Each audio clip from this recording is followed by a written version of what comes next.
Saya yakin kalian pasti pernah mendengar tentang molekul bernama DNA atau asam deoksiribonukleat.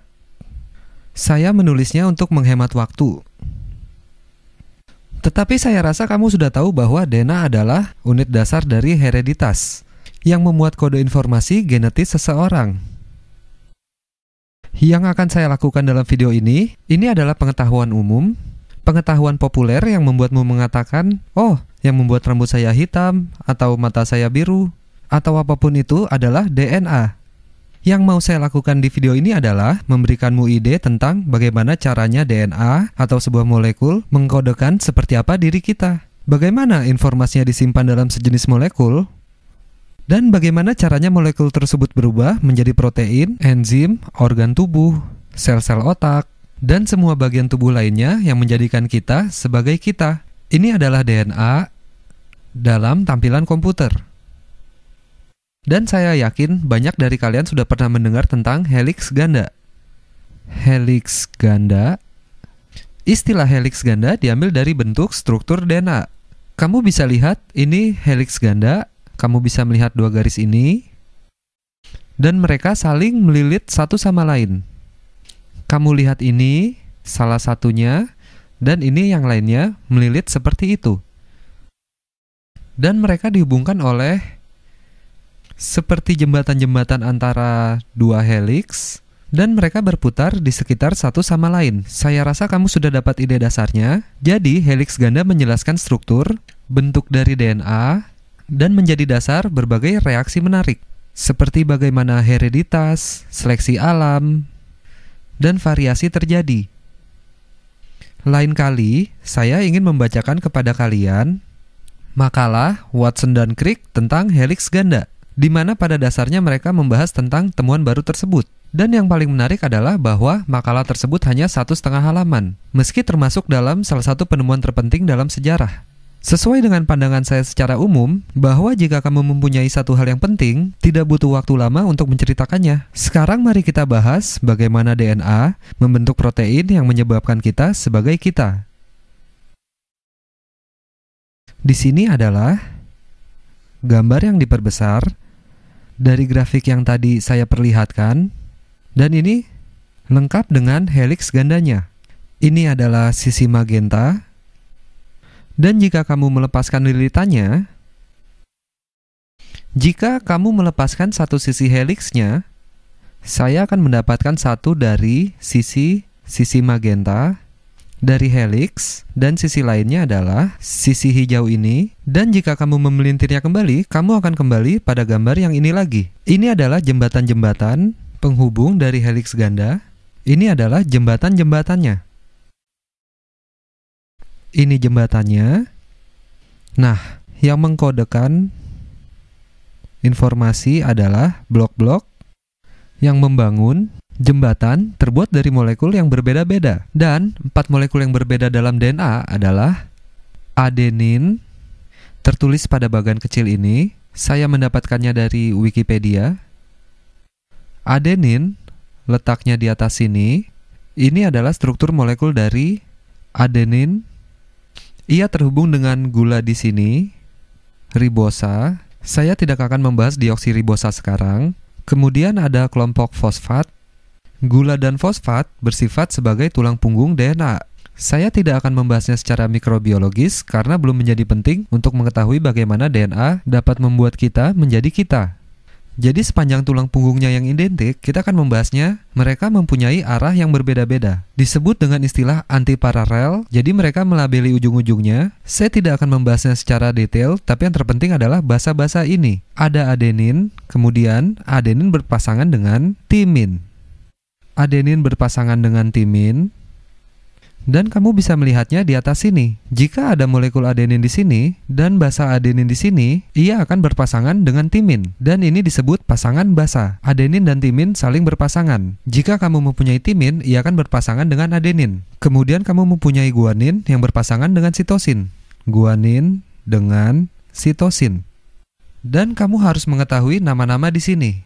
Jika kamu terlibat diskusi mengenai DNA, keempat nama ini akan menjadi pengetahuan yang diharapkan untuk dimiliki.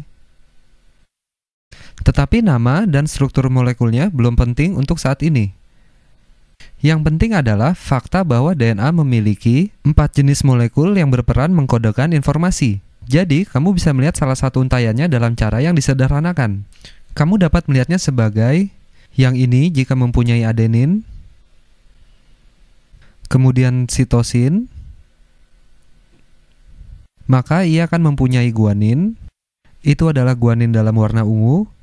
Kemudian, timin, bukan guanin. Jadi ia punya timin dengan warna ungu. Lalu yang biru ini bernama guanin. Untaian ini mengkodekan A, C, T, G.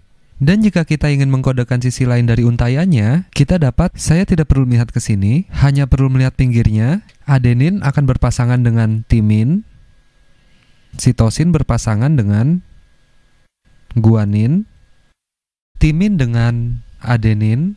Dan guanin dengan sitosin. Mereka adalah untaian yang saling mengimbangi. Jika kamu memikirkannya, mereka mengkodekan hal yang sama. Jika kamu punya salah satu, maka kamu punya informasi untuk yang lainnya. Sekarang pada DNA kita, DNA manusia, kamu mungkin bertanya, apa hubungannya 4 molekul ini dengan saya? Bagaimana 4 molekul itu akhirnya membentuk saya atau organisme yang kompleks? Dan jawabannya adalah genom manusia mempunyai 3 miliar pasangan basa ini. 3 miliar pasangan basa. Dan itu hanya ada pada setengah kromosommu. Saya akan menjelaskan pada video ini atau berikutnya. Dikatakan pasangan basa hanya ada pada setengah kromosom yang kita miliki. Karena kromosom juga berpasangan. Kamu punya sepasang untuk setiap kromosom. Saya akan membicarakannya dengan detail nanti. Mungkin ada orang yang merasa hanya perlu 3 miliar pasangan basa untuk mendeskripsikan saya. Dan sebagian lainnya merasa, wow, diperlukan 3 miliar pasangan basa untuk mendeskripsikan saya. Saya dulu tidak pernah menyangka serumit ini, jadi tergantung dari sudut pandangmu. Ketika kamu mengambil 3 miliar pasangan basa tersebut, kamu sebenarnya telah mengkodekan semua informasi yang diperlukan untuk membuat manusia.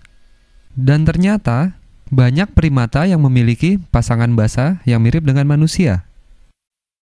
Dan ternyata hal yang menakjubkan adalah cacing atau lalat buah juga mempunyai jumlah pasangan basa yang banyak. Mungkin saya akan membuat video khusus untuk perbandingan biologis. Lalu bagaimana pasangan basa ini menjadi protein? Pasangan basa adalah informasi. Kamu dapat melihatnya seperti angka 1 dan 0 pada bahasa komputer, tapi untuk kasus ini tidak hanya 1 dan 0 karena mereka mempunyai 4 macam nilai. Mereka dapat menjadi A, T, C atau G, jadi seperti 0, 1, 2, dan 3. Tapi saya tidak akan membahasnya sekarang. Jadi bagaimana mereka mengkode informasi? Jadi ketika DNA menyalin sesuatu, itu proses yang disebut dengan penyalinan. Dan saya akan menyederhanakannya. Yang penting kamu menangkap inti bagaimana DNA mengkodekan protein. Ketika proses penyalinan sedang berjalan, kedua untaian ini berpisah. Dan salah satu untaiannya, saya akan menggunakan satu, anggap saja seperti ini. Dan saya akan menggunakan satu warna. A, T, G, G, A, C, G, saya hanya mengarang. T, A, anggaplah untaian tersebut adalah untaian yang berpisah. Yang terjadi adalah untaiannya menyalin. Saya tidak akan bilang diri sendiri. Ada kelompok enzim, protein, dan reaksi kimia yang akan terjadi. Tetapi DNA ini merekam mRNA penyeimbangnya. Dan mRNA, saya akan memperkenalkan RNA. RNA adalah asam ribonukleat. Jadi, secara harafiah, ia tidak mengalami dioksi. Kamu bisa bilang ia telah mendapatkan oksinya, dan ia adalah asam ribonukleat, tetapi ia sangat mirip dengan DNA. Ia dikodekan dengan cara yang sama. Perbedaannya adalah, daripada timin, terdapat urasil. Jadi, pada tempat yang biasanya terdapat timin, kamu mengharapkan T, namun sekarang T-nya menjadi U. Sebagai contoh, jika ini adalah untaian DNA, maka mRNA pada untaian RNA yang menjadi kurir akan dibuat seimbang dengan ini. Jadi akan dibangun, mari kita lihat, Dengan A, kamu biasanya memiliki timin ketika membicarakan DNA, tapi ini adalah RNA. Jadi ada urasil, adenin, sitosin, urasil, kemudian kita punya guanin, sitosin, adenin, dan urasil. Ini adalah untaian mRNA-nya. Dan semua ini terjadi di dalam inti sel-sel tubuh, nukleus dalam sel tubuhmu. Saya akan menyiapkan seri video mengenai struktur dari sel-sel kita. Banyak dari kita yang sudah tahu bahwa saya akan membahas tentang organisme eukariotik dan prokariotik nanti. Namun pada sebagian besar organisme kompleks, mereka punya inti sel di mana terdapat kromosom yang berisikan seluruh DNA kita. Jadi, mRNA ini melepaskan diri dari DNA yang menyalinnya. Kemudian, ia meninggalkan inti untuk pergi ke struktur yang bernama ribosom. Saya terlalu menyederhanakannya, tetapi intinya pada ribosom, mRNA ini diterjemahkan menjadi protein. Jadi, mari saya lakukan ini. Anggap ini adalah mRNA. Ia disalin dari DNA. Saya akan menyingkirkan DNA-nya dulu. Saya telah menyingkirkan DNA-nya. Ini adalah mRNA yang disalin dari DNA. Kemudian ada juga yang disebut tRNA atau transfer RNA. tRNA adalah, ini yang menarik. Jadi mungkin kamu tahu bahwa tubuh kita terbuat dari protein. Dan bahan dasar pembangun protein adalah asam amino. Dan untuk kamu yang suka mengangkat beban, pasti kamu pernah melihat iklan suplemen asam amino dan semacamnya. Dan asam amino juga memproduksi protein. Asam amino. Anak saya alergi protein susu. Maka kami harus menyediakan racikan asam amino murni protein susu yang telah dipecah-pecah. Jadi, protein adalah sebenarnya rangkaian dari asam amino ini. Biasanya ia membuat rangkaian yang cukup panjang. Kita akan melihat struktur protein dalam waktu dekat agar kamu mengerti idenya. Ini adalah rangkaian panjang dari asam amino. Dan sebenarnya asam amino terbagi menjadi 20 jenis. 20 asam amino yang berbeda adalah struktur dari protein kita. 20 asam amino. Asam amino. Lalu bagaimana ini mengkodekan 20 asam amino? Saya hanya bisa menaruh 4 hal yang berbeda dalam keranjang ini. Kamu bisa melihat caranya di video kombinatoris atau probabilitas dan kombinatoris, kemudian berpendapat ada 4 cara untuk mencapai basa-basa ini. Ada 4 basa yang berbeda yang bisa masuk ke sini. Antara adenin, guanin, sitosin, atau tergantung sedang membahas DNA atau RNA, urasil, atau timin. Bagaimana kita bisa menambah jumlah kombinasinya? Berapa banyak kombinasi yang kita dapat? Kita punya 4 kemungkinan di sini dan 4 di sini. Jadi, kita punya 16 kemungkinan. Tapi itu tidak cukup. Tidak cukup untuk mengkodekan salah satu dari 20 asam amino dan berkata, "Hey, ini sudah cukup untuk mengkodekan asam amino nomor 5." Dan kita akan membahas nama-nama asam amino ini nanti. Apa yang harus kita lakukan? Kita harus memakai 3 basa. 3 dari mereka berarti 4 dikali 4 dikali 4 kemungkinan di sini sama dengan 64 kombinasi yang berbeda. Ada 64 macam kombinasi atau permutasi dari UAC ini. Jadi, jika kita memiliki 3 basa ini, kita sudah dapat mengkodekan asam amino. Bahkan, sudah berlebihan. Karena kita mempunyai 64 kombinasi di sini, sementara hanya ada 20 asam amino. Maka kita mempunyai kelebihan kombinasi untuk asam amino yang berbeda-beda. Sebagai contoh, kita dapat berkata, anggap saja mungkin ini bukan kode yang benar, tapi UAC, saya akan mencari tahu, kode ini adalah untuk asam amino nomor 1. Dan jika U, A, atau AAU, ini adalah kode untuk asam amino nomor 2. Dan jika saya punya, kamu tahu yang saya maksud bukan? Jika saya punya GGG, mungkin ini kode untuk asam amino nomor 10.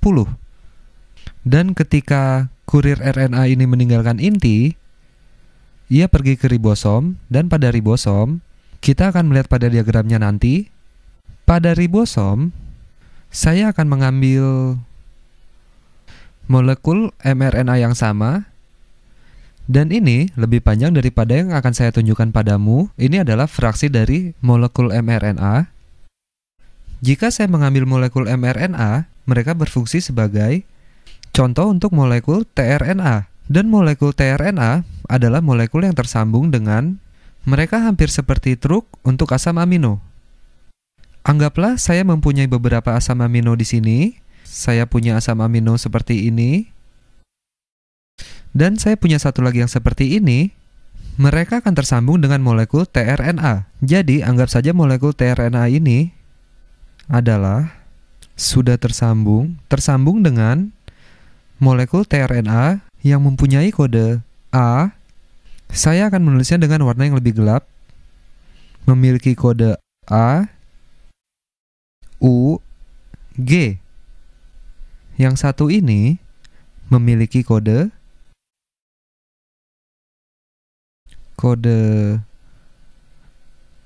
G, A, C. Apa yang akan terjadi jika kamu berada di dalam ribosom? Situasinya pasti kompleks. Padahal yang terjadi tidak terlalu luar biasa. tRNA ini ingin bergabung dengan bagian mRNA yang ini. Mengapa? Karena adenin melekat dengan urasil, urasil melekat dengan adenin, dan guanin melekat dengan sitosin. Maka ia akan tertarik ke atas sini, tertarik ke atas sebelah sini, dan sebenarnya saya tidak tahu apakah saya dapat memutarnya. Ia akan tertarik ke sini untuk melekat ke molekul mRNA. Ini adalah tRNA, ini adalah mRNA. Nama-namanya tidak terlalu penting. Saya hanya ingin memberikanmu ide tentang bagaimana protein dibuat. Ini adalah asam amino. Mari kita panggil ini asam amino 1, asam amino 5, dan asam amino 20. Ia akan tertarik ke atas seperti ini. Guaninnya melekat dengan sitosin. Dan jika kamu sudah menonton video kimia, sebenarnya hidrogenlah yang membuat pasangan basa. Adenin melekat ke urasil, kemudian sitosin ke guanin, dan seterusnya. Setelah mereka semua tertarik ke atas, mari saya lakukan ini. Setelah mereka semua tertarik ke atas, ini adalah molekul mRNA-nya. Saya tidak akan menggambarkannya secara spesifik. tRNA kecil ini tertarik ke atas, ke sebelahnya, dan masing-masing membawa beban. Yang pertama membawa beban asam amino ini, yang kedua membawa beban asam amino ini, dan seterusnya. Prosesnya mungkin akan berjalan terus, dan ada asam amino berwarna hijau di sini. Mereka tidak mempunyai warna seperti ini. Ini hanya untuk menyederhanakan saja. Kemudian asam aminonya akan menyatu ketika mereka didekatkan satu sama lain. Hal itu tidak terjadi dengan sendirinya. Ketika ribosom menjalankan tugasnya, dan ada enzim-enzim yang memfasilitasi prosesnya. Tapi saat mereka saling terikat, maka tRNA-nya memisahkan diri, dan kamu punya rangkaian asam amino ini. Kemudian rangkaian asam aminonya akan mulai melipat melingkar hingga mereka punya ini, dan ini menakjubkan. Maksud saya, orang-orang menghabiskan hidupnya untuk meneliti bagaimana protein melipat diri. Disitulah mereka mendapatkan sifat struktural protein. Jadi bukan hanya rangkaian asam amino saja, tapi bagaimana asam amino melipat. Sekalinya kamu melipat mereka akan membentuk pola ultra kompleks berdasarkan asam amino apa tertarik oleh asam amino apa di bentuk-bentuk 3 dimensi yang rumit ini.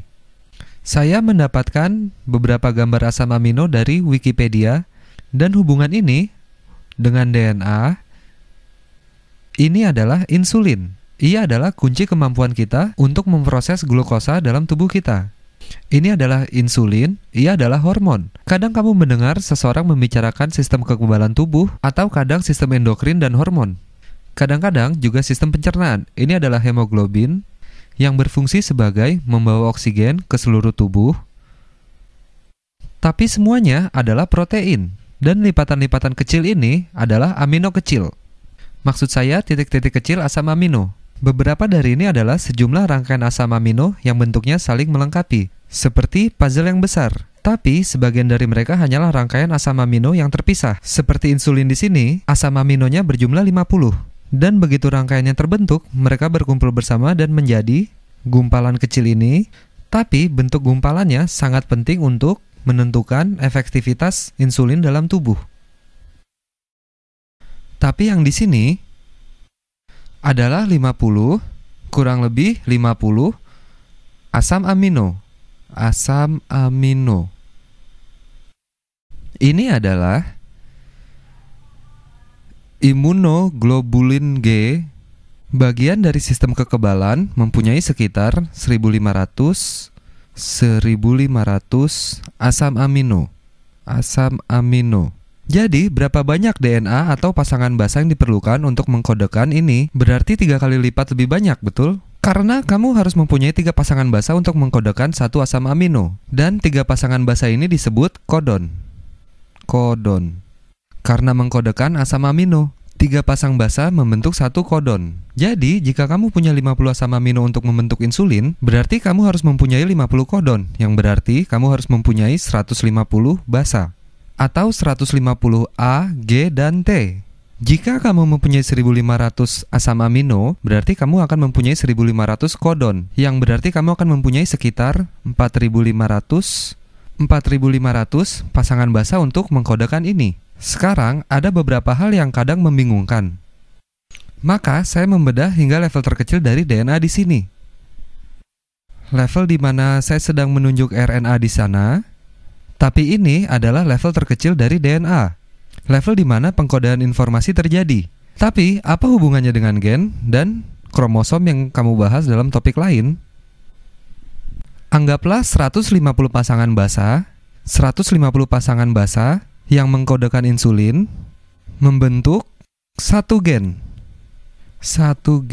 Dan 4500 pasangan basa ini membentuk satu gen lainnya. Semua gen ini tidak membentuk protein, tapi semua protein terbentuk dari gen. Anggaplah saya mempunyai A, G, kemudian turun, dan kamu akan mendapatkan T, C, dan C lagi. Anggap saya mempunyai 4500 dari ini.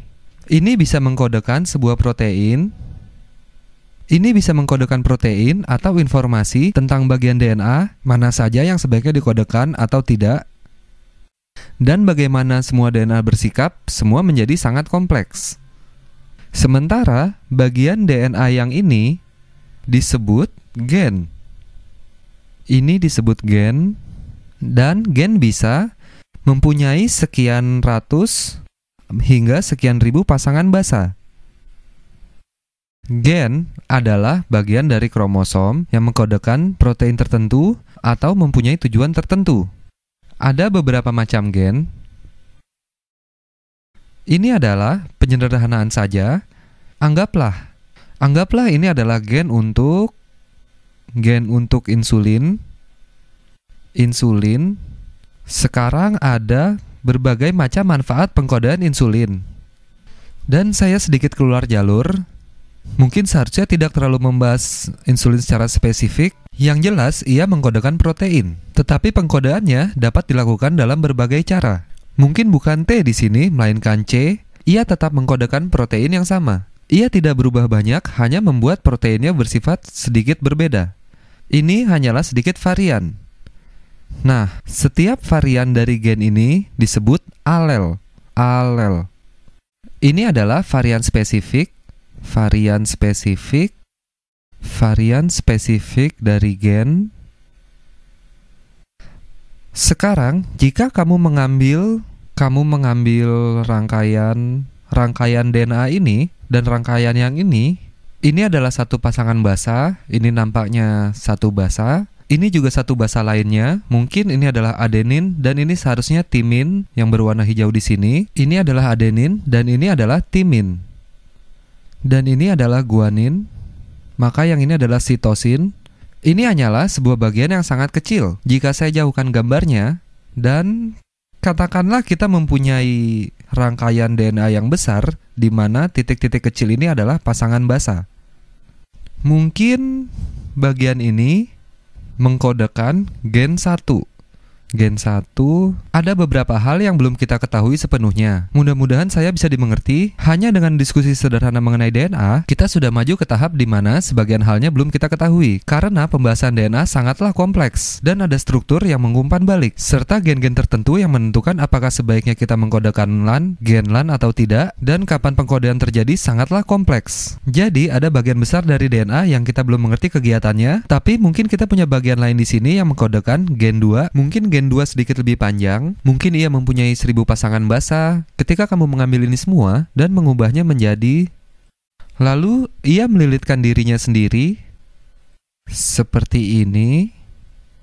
Jadi, ia akan melilitkan dirinya sendiri seperti ini dan melakukan hal-hal gila. Ingat, ia akan menyatukan dirinya dan terlihat seperti ini. Kemudian, kamu akan mendapatkan kromosom.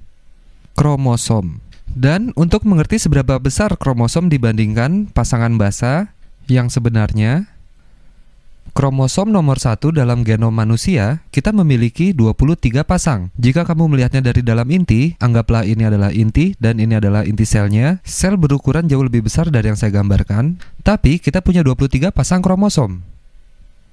Saya tidak akan menggambar semuanya.